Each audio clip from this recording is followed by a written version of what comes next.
Hi my fitness girls overnight oats එකක් හදාගන්නේ කොහොමද කියලා ගොඩක් දෙනෙක් අහලා තිබුණා. ඒ අය වෙනුවෙන් තමයි මේ වීඩියෝ එක. oats ග්‍රෑම් 30ක් මම අරගෙන ඒකට මම කුරුදු කුඩු චුට්ටකුත් දාලා වතුර මිලිලීටර 100ක් දානවා.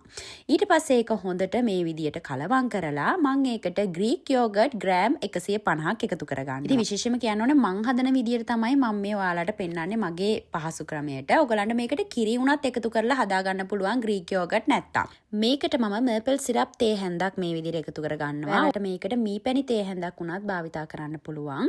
ඊට පස්සේ මේක හොඳට කලවම් කරලා peanut butter තේ හැන්දක් මේ විදියට එකතු කරගන්න. ඒ කියන්නේ පොඩි ප්‍රමාණයක් තමයි එතන එකතු වෙන්නේ. ඒක නිසා අර ලুকু හැඳි පිටින් දාන්න එපා. ඊට පස්සේ මේක මම වහලා ෆ්‍රිජ් එකේ තියාගන්නවා මුළු රැයක්ම. ඉතින් මම හවස තමයි මේක හැදුවේ. ඔන්න උදේට ගාද්දී මේ විදියට හොඳට මේක සෙට් වෙලා තියෙනවා. ඊට පස්සේ මේ විදියට හොඳට කලවම් කරලා මම වෙන පොඩි බෝල් එකකට දාලා මම මේකට පළතුරු එකතු කරගන්නවා. ඉතින් කෙසෙල් ගෙඩියකුයි ස්ට්‍රෝබෙරිස් තමයි මම එකතු කරගන්නේ.